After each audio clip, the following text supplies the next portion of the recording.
AFR On Demand is brought to you by Breck Golf. Try Beaver Creek today, just 20 minutes from downtown Baton Rouge in the Zachary area. They've got a PGA Tour driving range, a short game practice area, 30 to 40-yard practice shots. It's a great place to chip and putt and practice if you don't have time for a full round. Book your tee time today, golf.breck.org, golf.breck.org. Yeah. Matt Moscona. I'm very important. After further review. Say it one more time. After further review with Matt Moscona. And here we go. Live from the Mercedes-Benz of Baton Rouge studio. Let's ride!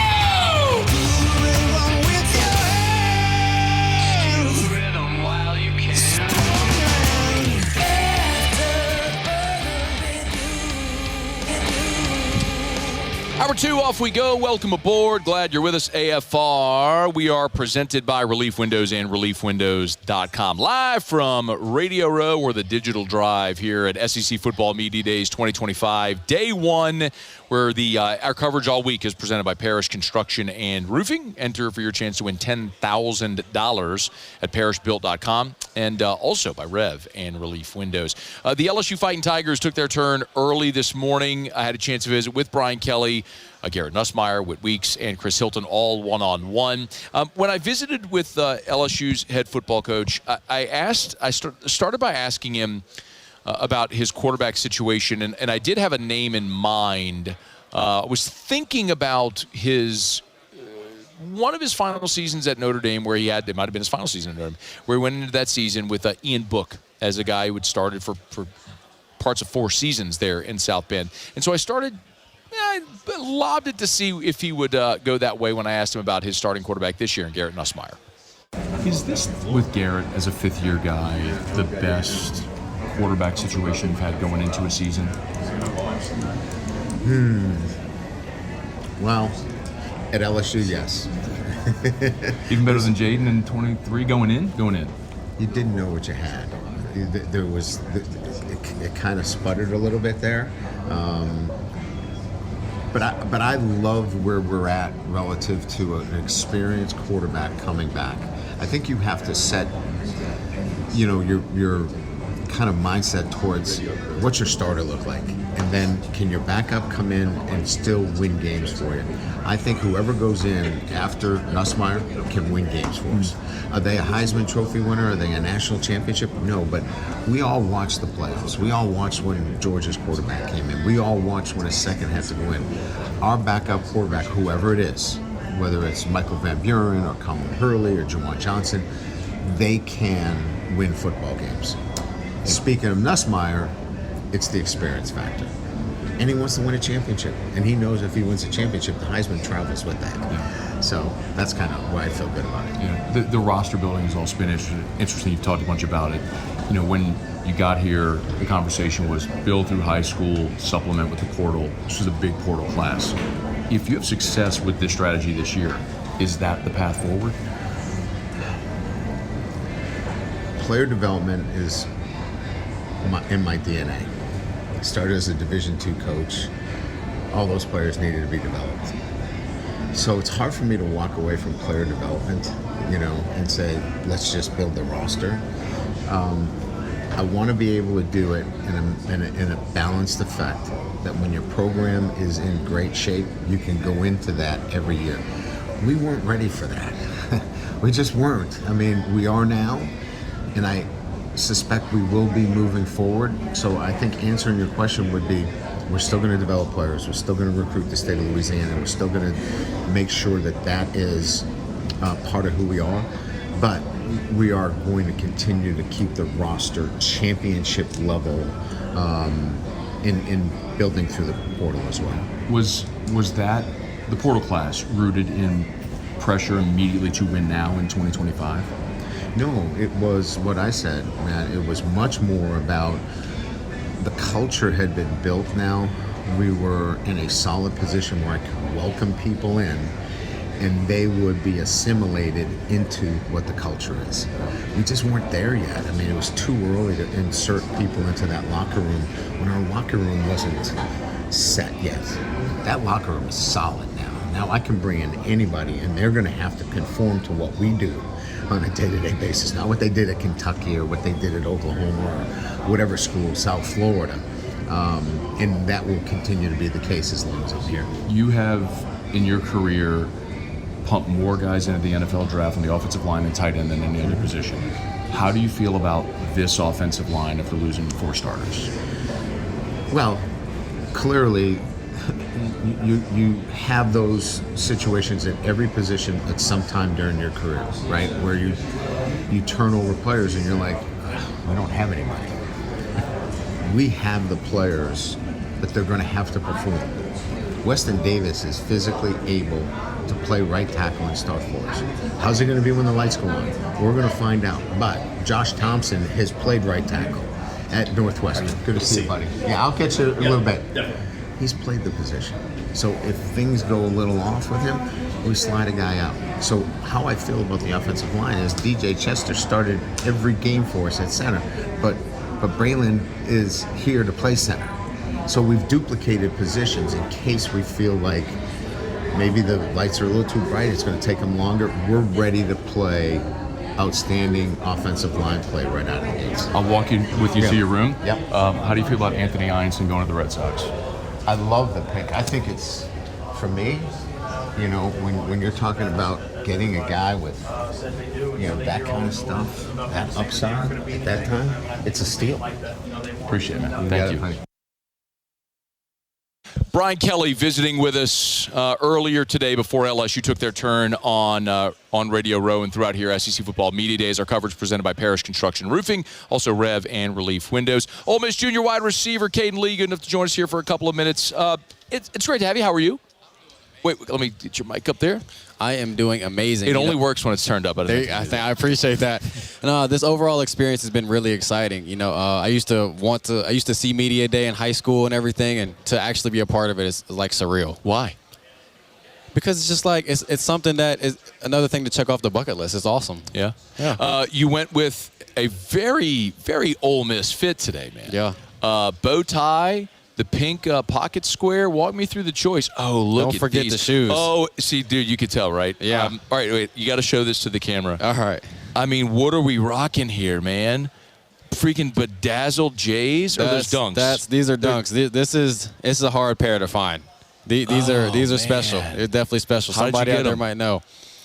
I got a sneaker plug and Go shop with Iconic. But no, cool. the outfit is definitely Ole Miss. You know, I wanted to support our baby blue. So, what's your favorite Ole Miss uniform?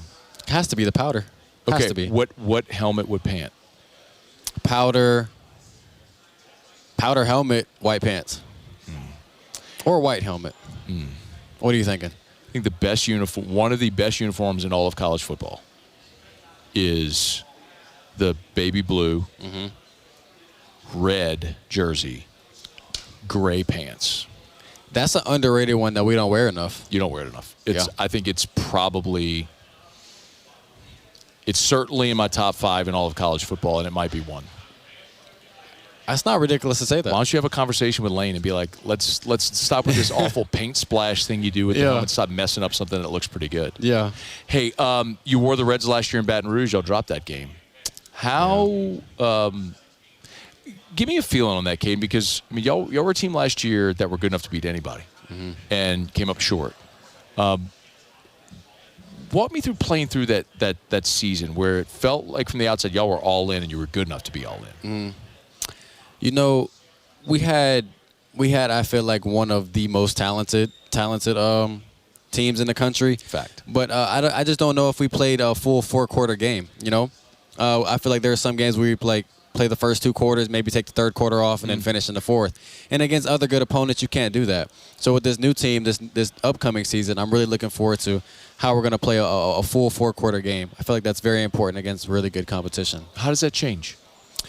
I feel like it's all about just the leadership. You know, what you preach, what you practice, and I feel like if you make it a point of emphasis, a lot of people will respond the correct way.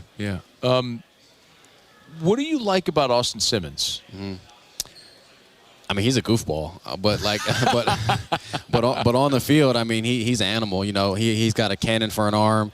He's smart. I mean, he already graduated college as a 19-year-old. Bro, that's the wildest thing. So somebody told me today that he's in his third year and only 19. That's insane, isn't it? He could go to the draft as a 19-year-old. Would he be the first? So, good question. That's the right question, by the way. I need to look up who this was. There was a player at Louisville who was an edge rusher. He's an international player. So he came maybe from like an African nation who came to Louisville and as like a 16-year-old and went to the draft and was a high pick as a 19-year-old. But that's the only other one I can think of in my time covering We might make history. Right? That'd be something, wouldn't it? Is Austin Simmons like? I mean, obviously you have a great relationship, a great rapport. I mean, you caught a bunch of balls from Jackson Dart the last couple of years. What is that transition like from someone you had such a good rapport with to now having someone else throwing the ball and a lefty at that? I feel like the first thing you have to, like you pointed out, is the lefty. You know, the ball spins completely different. So you got to just focus on that. It spins different. It tracks different. It falls to the left, doesn't fall to the right. So those are the little details that only like a receiver could really point out that are very important. But, you know, just having Austin in his leadership, just the way he's acted, he leads by example, and he's gonna put us in the right direction. What do you think about Mississippi State? We got a bulldog over there. Okay. So, hotty toddy, you know? That's always fun when we get the Ole Miss fun. The Hail State, the hotty toddy thing going on right now. Any predictions for the Egg Bowl? Well, you know, we're just going out there. We're just looking to go 1-0. We're just looking to go 1-0. So diplomatic. It's so good, man. Is there what's a place that you played in the league? You played a lot of places in the league by now that you've really enjoyed playing at. Away games. Underrated, not underrated. I mean, probably it speaks for itself. I really liked playing at LSU. That like just the atmosphere, the fans. That's a really hostile environment. So I just feel like it was a really cool experience to play in Florida. Was another one that was also a good. Wasn't a good outcome, but it was a really good experience to play there.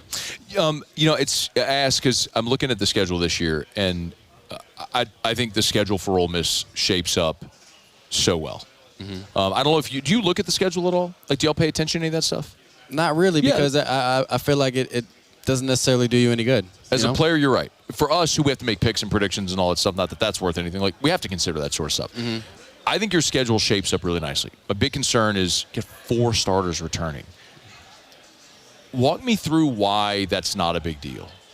I feel like for most schools, it could be a big deal, but I feel like it all starts with people's character, you know? So when you recruit a person, you don't just want them to be a very talented football player and then be a cancer to the locker room. You want them to be a good person and a good player, so they're not going to cause any problems. They're going to just lead by example and just pick up right where we want them to. We're near your home. How far are we from your home? Like 35 minutes. So you were in Kennesaw. Yes, sir. But I went to 3 high schools, so I was all over Georgia.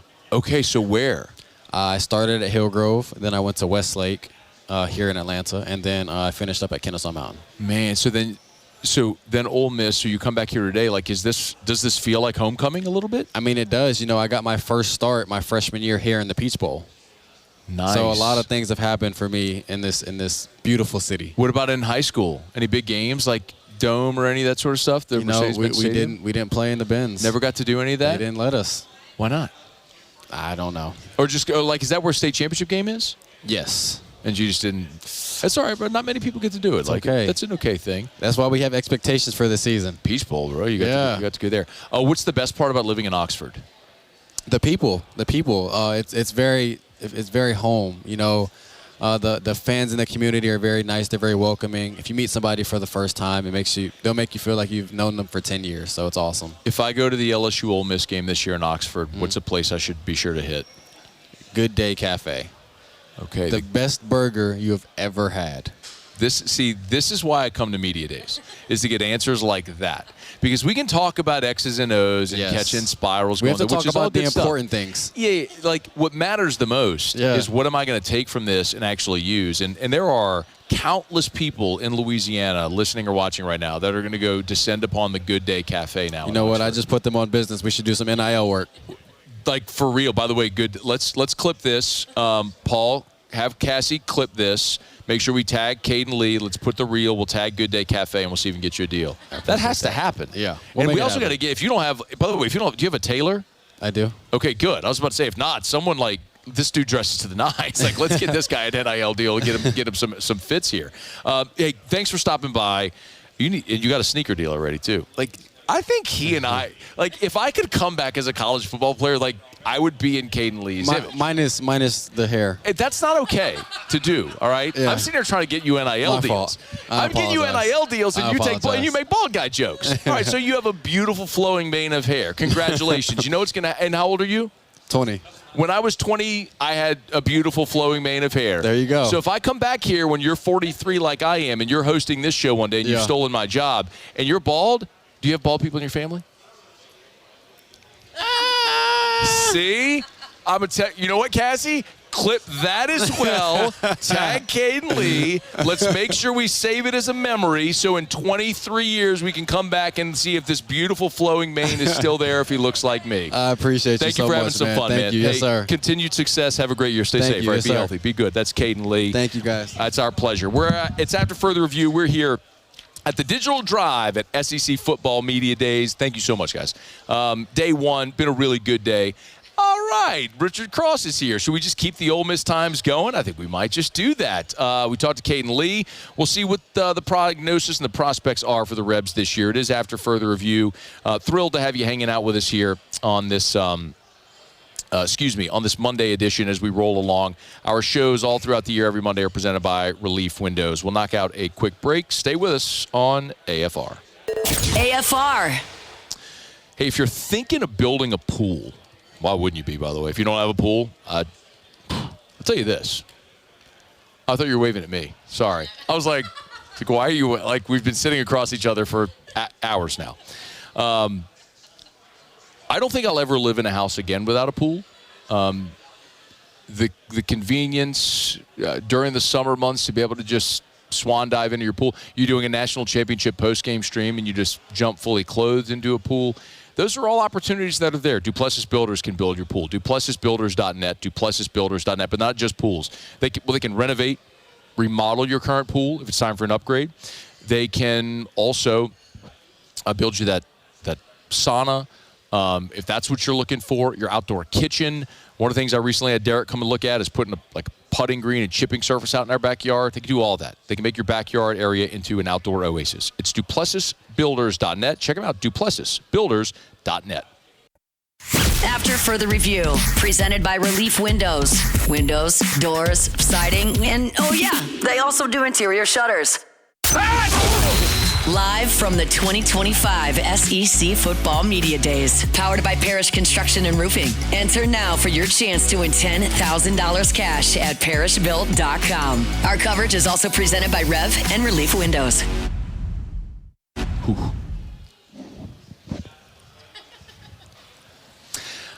We just talked to Caden Lee, junior wide receiver from Ole Miss. Our buddy Richard Cross from Super Talk Mississippi joins us now, and the SEC Network. How are you, dude?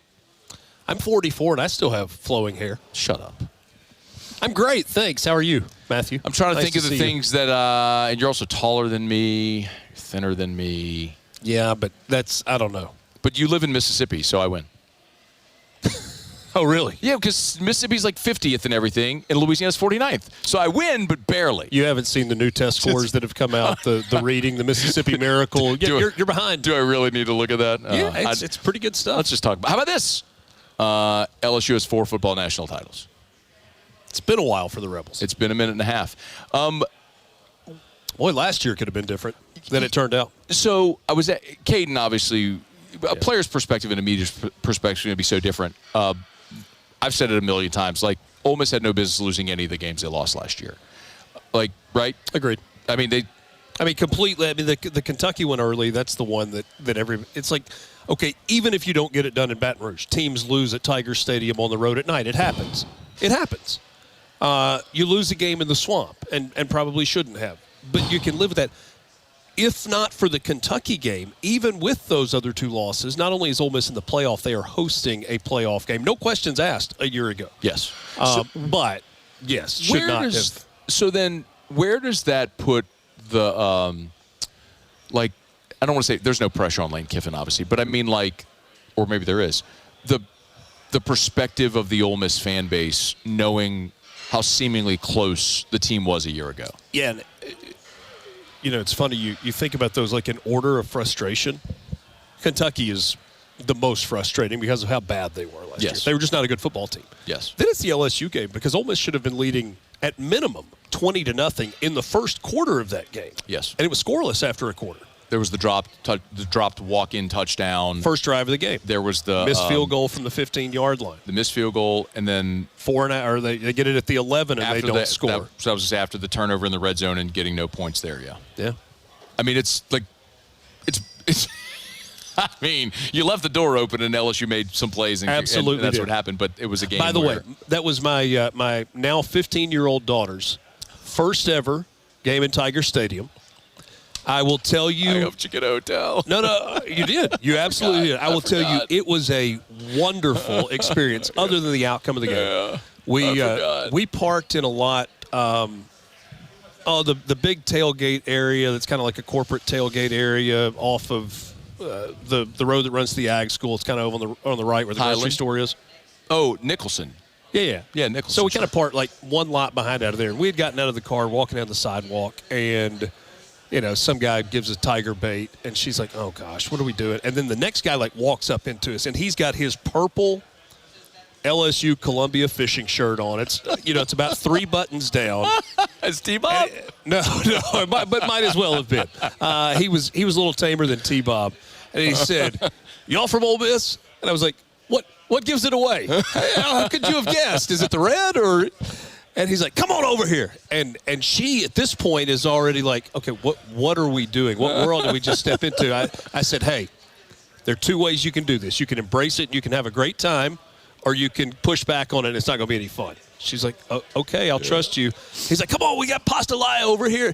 She thinks it's the coolest thing ever. Yeah. And then we were on the field for 90% of the game. And then we got out quickly as the I don't even remember what your question was. Well, I was asking about that where. That was a great experience for her. Yeah, that is awesome. And shout out to the Renaissance Hotel, Renaissance Baton Rouge. Oh, they were fantastic. Yeah. What I was asking was about the disappointment of a year ago and how that sort of resonates, where that leaves the fan base, because it did feel like an all-in year for Ole Miss last year. 100%. I think the fact that Ole Miss, as a program and department, completely owned it. They did not try to move the goalposts. They were out front going into last year. All the chips are in the middle of the table. They didn't try to say when it didn't go well, but no. They said this is a really disappointing outcome. They didn't shy away from the fact that, we went after this. We're not apologizing for it. This is where we want to be as a program. We didn't get there. Now we're going to go try and do it again. Okay. And so it was yes, it was a disappointing outcome. And yes, there's frustration that exists even today. And I don't know that this team coming back this year is a group that's going to be in the conversation for the college football playoff. We'll see how it plays out. But I do think Ole Miss fans recognize that this is not a flash in the pan thing. When you look at what Lane Kiffin has accomplished with 10 or more wins in 3 of the last 4 seasons, that hasn't happened with Ole Miss football. Ever. So there's 4 returning starters. So here I've drawn this parallel. My audience is sick of hearing me say it, but I'll say it because you need to hear it. Just because I want your opinion on it. I've drawn the parallel with what Ole Miss has done the past 2 years, what LSU's doing right now. Ole Miss had a 5th-year senior returning quarterback. They were like, let's go all in. Money, boom. Now the 5th-year senior is gone and all the 1-year mercenaries are gone. LSU's about to do the same thing. 5th-year senior quarterback, they went and bought 18 players, bought an amazing roster of talent that has championship expectations. Lane Kiffin said earlier today they're under the cap. So did Ole Miss for this year, even only with 4 starters returning, did they go invest heavily in this roster again this year? Well, and at least in part at quarterback, they invested heavily in what they already had. Retention. I mean, Austin Simmons was a guy that there were opportunities out there if he had wanted, if he had been looking for elsewhere, and Ole Miss invested heavily in that spot. I mean, you just talked to a guy in Caden Lee. It was important for him to get back. I mean, we're in that spot where everybody that has a good year, there are a dozen, 20, 50 teams that are more than happy to pay them to come to their place. So a lot of the investment was in the roster, and then they kind of went out and they tried to get some pieces on the defensive side of the ball at wide receiver. There's an interesting name to me. It's a guy who's been around the SEC for a little while that they picked up. Now, Ole Miss has got Daquan Wright coming back at tight end, and was a really good player a season ago. They picked up Luke Haas from Arkansas. Remember him well. And he had a big game against LSU 2 years ago. Yeah, you remember how good he was young, and then he's been banged up a little bit, maybe underutilized a little bit. He's a guy that I could see that could pop a little bit. And then Ole Miss has been a little bit better in this most recent recruiting cycle at the high school level. And they've been so transfer portal heavy the last year, but because of the wins that they've had on the field, they've been able to be a little more competitive there. That's where I just wonder, man, like, does it even matter anymore? Because if you go heavy high school, even if you land a great class, you're a couple years away. But half that class is going to be gone in a couple of years. And I think that's the other than at Georgia?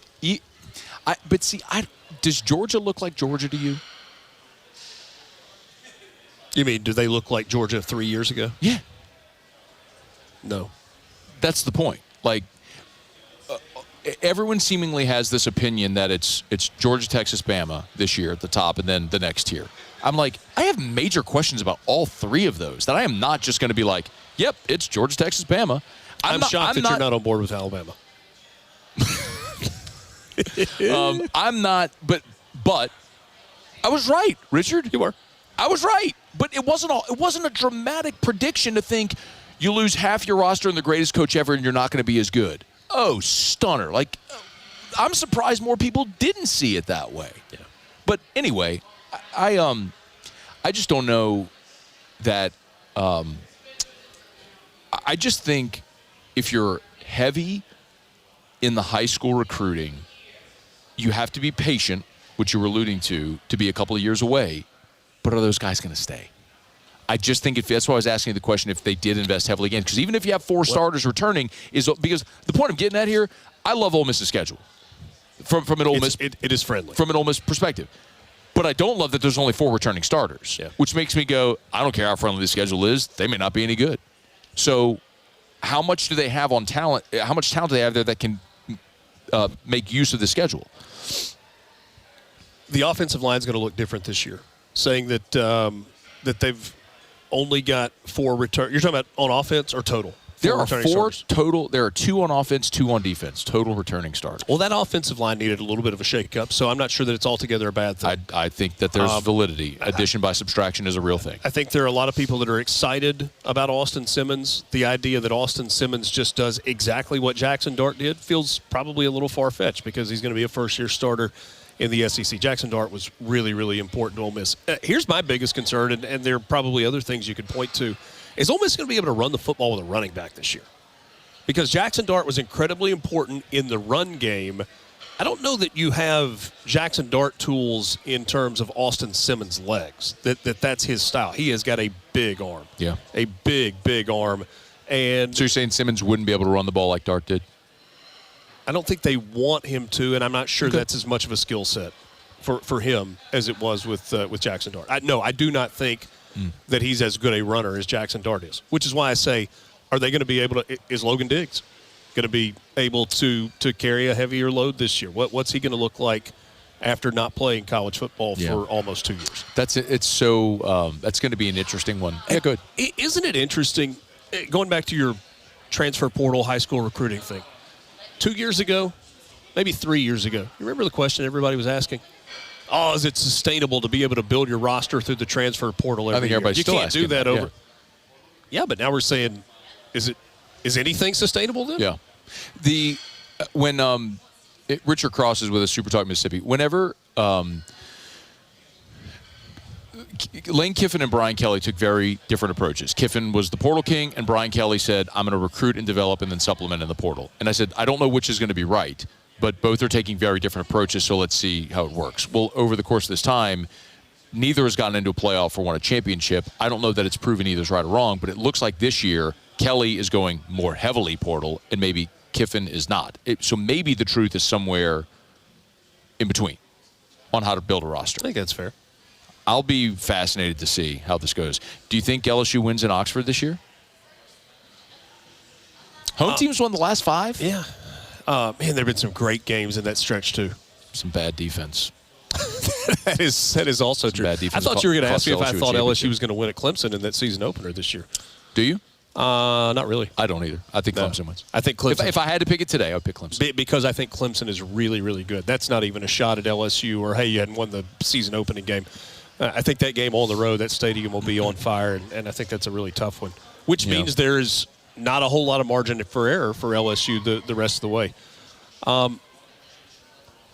Can I default to what you were saying, that there are only 4 starters returning and it's a first-year starting quarterback, and I sure feel like September 27th gets there in a hurry? I think LSU will have a more talented roster than Ole Miss has when they roll into Oxford this year, but I don't think if you're Ole Miss, you're just giving that one away. Yeah. Is that a night game? I don't think they've determined yet. I think it's a flex. Was it one of the flex I think it was either one of the afternoon flex. or night? Yeah. Do you want afternoon or night? Night. Why?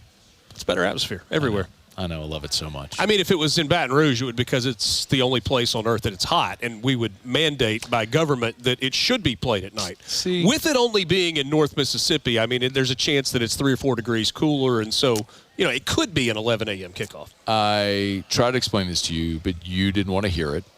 He's referencing the UCLA game last year, and the point that I was making is not that it's hot; it's that this is what's going to happen. Is because you're going to have half the state. Because, by the way, half the stadium was full in that picture, which you didn't see. It was like the Texas-Oklahoma game where you draw a line down the middle, half's red, half's orange. Half was full, half was empty. It's like you could do this, you could do whatever you want, but if you do this in September, like, this is what's going to happen. It's not that it was hot; it was like dangerously hot that day. No, like, I'm messing with you. I know, that. But the frustration from an Ole Miss perspective is you don't get night games. They didn't get a single night game in the SEC last year. The part of that, I have to break, but the part of that is, and I'm sympathetic, but I also understand, beat Kentucky and you don't have that problem. There's going to be situations where hold on, because the TV Those were networks slotted in advance. Not all of them. No. The TV networks are going to pick games that they want. Naturally, whatever's going to be Yeah, but Ole Miss only had 4 SEC home games. The Egg Bowl was already. But it was the Georgia Ole Miss game is the one that Kiffin got upset about, and Bama. And it finished at night. But Bama LSU ended up being the night game, which at that point in the season, if you're picking, like, that's what it should have been at that point. But in any event, it'll be fun when Ole Miss and LSU get together on September 27th for another not a rivalry game. It's a rivalry game. Oh. Okay. Who would think it? Now, the stupid Magnolia Bowl trophy doesn't need to exist. Do you agree on that? That's my point. I do. Like, no, I'm not saying you do. I hear that from LSU fans all the time. Oh, yeah, it's not really a rivalry game. Really? I don't know anybody that would think that. There's great history in the game. Great history in this game. I think the problem from an LSU perspective is Ole Miss has Mississippi State. Like, everyone else has their natural geographic rival. And so there isn't the one that when the season starts, everyone looks at it and goes, that's the one. For people that think I'm being petty, I love watching LSU football, and Tiger Stadium is my favorite place on planet Earth to watch a game. He's being petty. No, I'm serious about that. And now he's pandering. No, I'm just being honest. And I really like LSU's band. Or I think you may not know this, but Hey Dad invited me to dinner tomorrow. So I'm coming anyway. Great. Even if you don't want me to.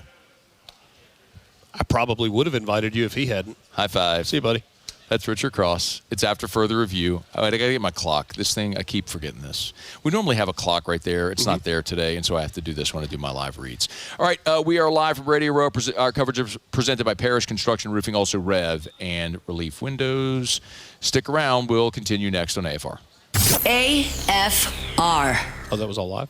I want to take 60 seconds and remind you about our friends at Goodwood. It's the second time that's happened today. Dari Noka did the same thing.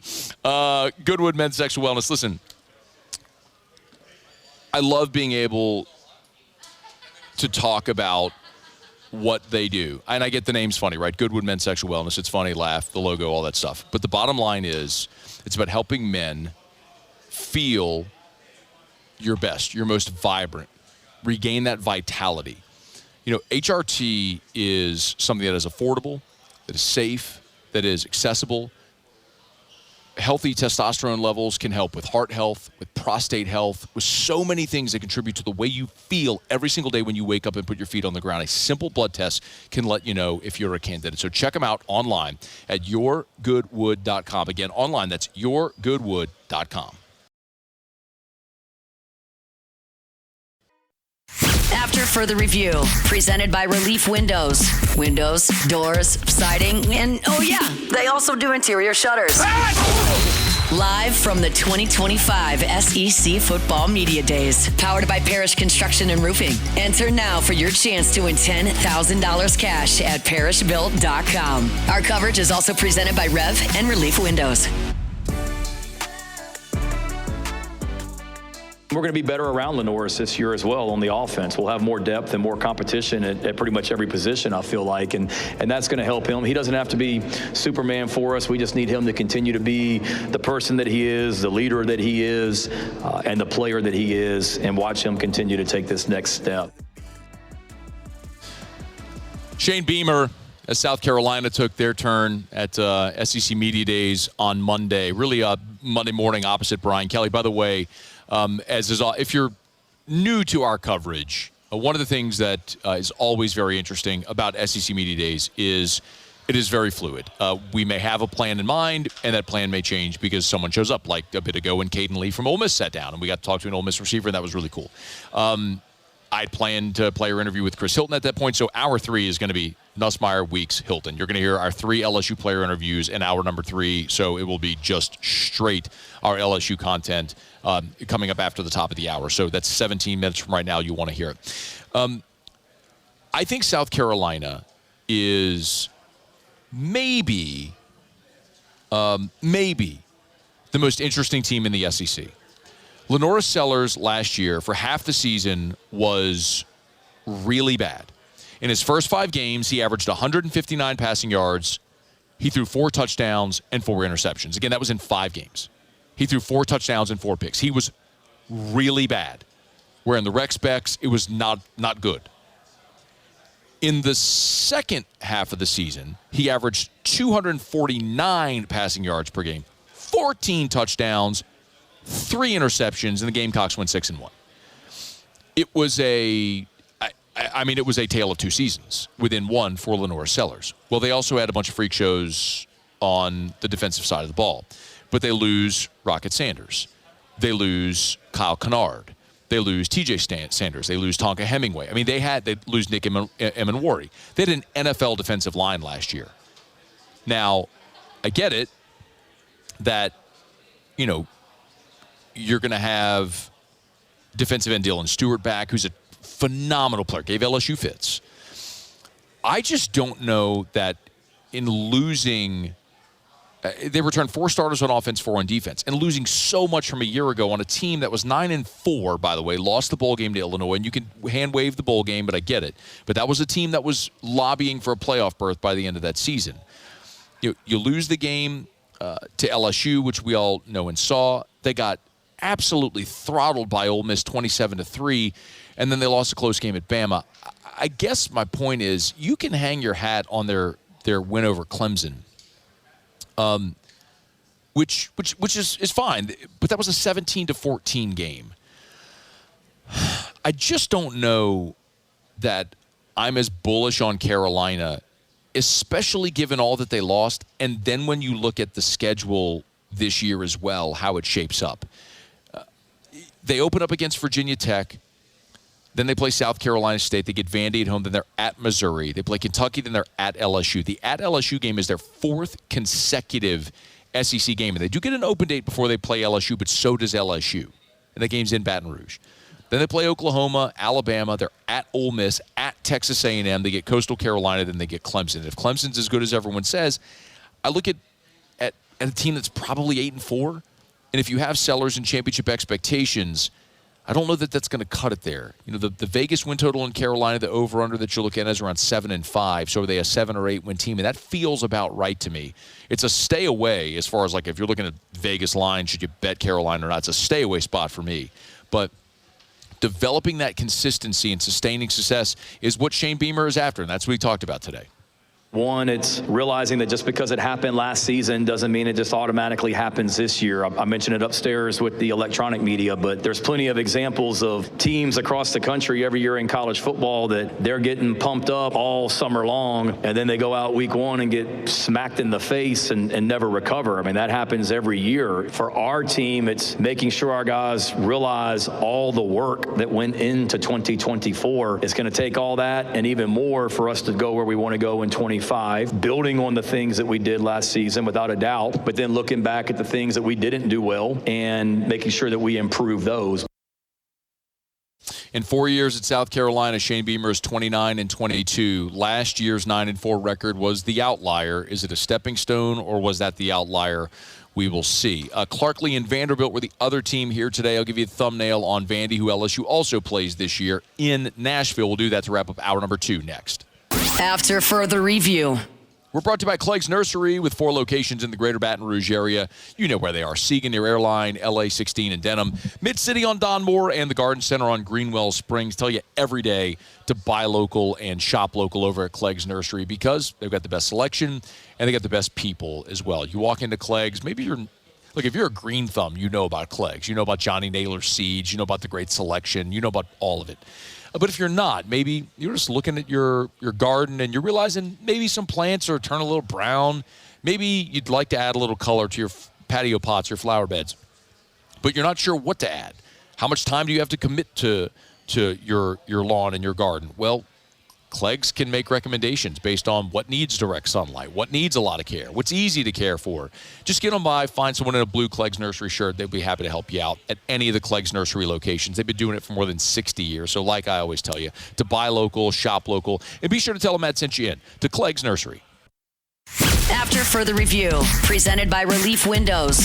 Windows, doors, siding, and oh yeah, they also do interior shutters. Live from the 2025 SEC Football Media Days, powered by Parish Construction and Roofing. Enter now for your chance to win $10,000 cash at parishbuilt.com. Our coverage is also presented by Rev and Relief Windows. Vanderbilt was the fourth team to take their turn today. By the way, coming up right after Vanderbilt was the fourth team to take their turn today. Coming up right after the top of the hour, we'll let you hear from Garrett Nussmeier, Whit Weeks, and Chris Hilton, who all took their turn at Radio Row or here at SEC Football Media Days, and we're on AFR with us. We've talked about South Carolina. We've talked about Ole Miss. Vanderbilt is there have been years, y'all, where we've been at this event, and I'm sure I've gone 4 days without saying a word about Vanderbilt. Maybe it was the last year we were in Hoover and Clark Lee said that he felt Vanderbilt was the best job in college football. And I remember we talked about that because it felt hyperbolic and ridiculous, and still is, even if he believes it. But it's most definitely not the best job in college football. But what's interesting about Vanderbilt is they finally have some resource buy-in. Yes, they're renovating their stadium, but they're also – look, Vanderbilt's got more money than any other team in the SEC. Well, save Texas and Texas A&M now. But if Vanderbilt wanted to go buy themselves a roster, they could. But their focus is on fundraising for academics, and that's fine. That's noble and great. But could you have some athletic investment? And they finally did that.